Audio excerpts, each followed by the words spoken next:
macarons. Yes, I said macarons, not macaroons. This is a very technique-based French dessert that's often overly complicated, but today I'm going to simplify it so you can make your own macarons at home. To get started, we have to use good ingredients.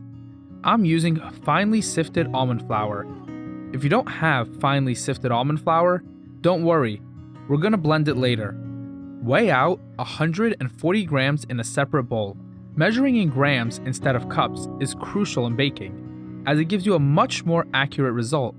For this recipe, we'll use an equal amount of confectioner's sugar to almond flour. In another bowl, weigh out 140 grams of confectioner's sugar, then add it to your large mixing bowl.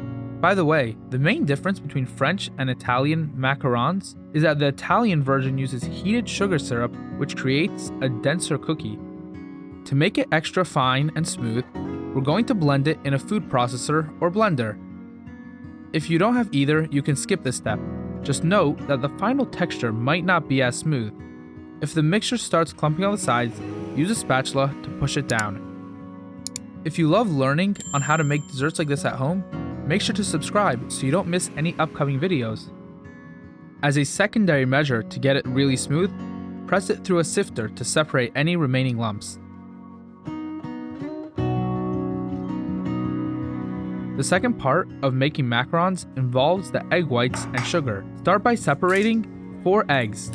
If you see little white pieces, those are egg proteins, and they're actually very helpful for whipping, so keep those in. I find using my hands is the easiest way to separate eggs.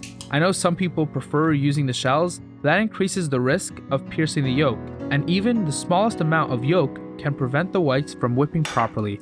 Measure out 115 grams of egg whites. This is about 4 eggs worth. If you need a little more, just crack another egg and add a little bit of the egg white until you reach 115 grams. A little pro tip here, if you have a couple days, let your egg whites sit in the fridge for 24 to 48 hours. This dehydrates them and improves their stability.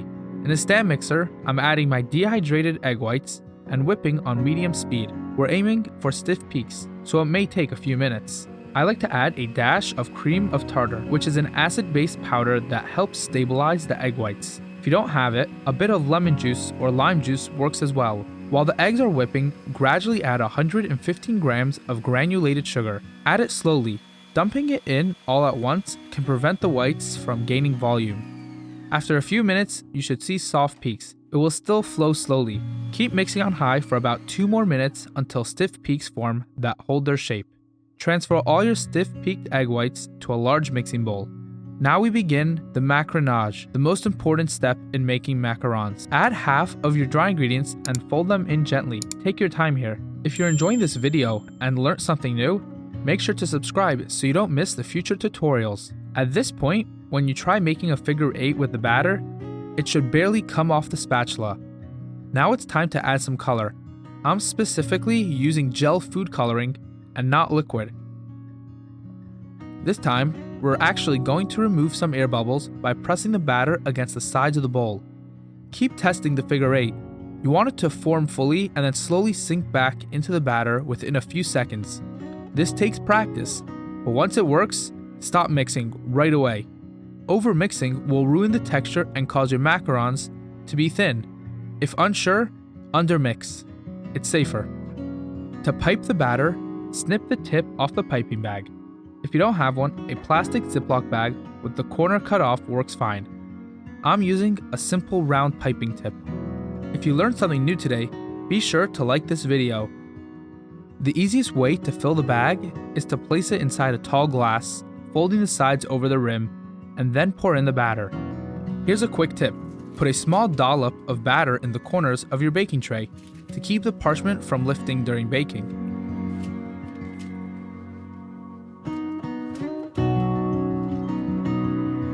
When piping, aim for 1.5 to 2 inch circles.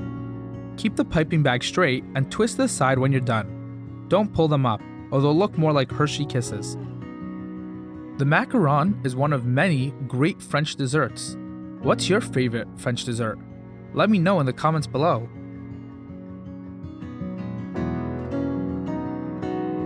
This next step is crucial. Firmly tap the tray on your counter several times to release all the air bubbles. If any remain, use a little skewer just to pop them. Now let the tray sit out for 30 to 60 minutes so a skin can form on the macarons before baking. While waiting, let's make our buttercream. In a stand mixer, add a 1/4 cup of softened butter and whip until creamy. Then add a dash of vanilla extract for flavor, followed by 3/4 cup of confectioner sugar, and mix until smooth.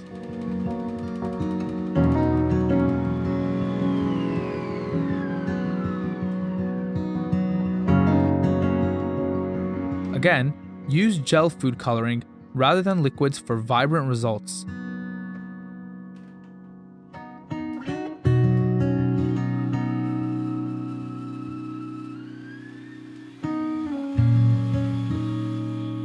Then transfer the buttercream to a piping bag.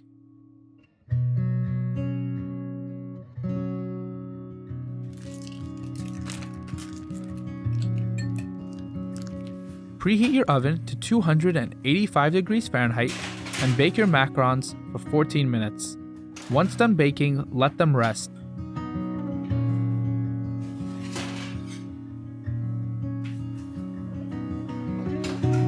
If you notice your macarons sticking to the parchment paper, they're underdone. Bake them for a little longer. To assemble, pipe a bit of cream onto the center of one cookie and press another one gently on top. Make sure the cookies are fully cooled or the cream will melt. Now it's time to enjoy. These macarons had a stronger almond flavor than usual. They were good, but I think they could be better. So I'm going to do a bit more testing and update you with a new updated recipe video very soon. If you enjoyed this video, check out my tutorial on the secret to making sourdough at home.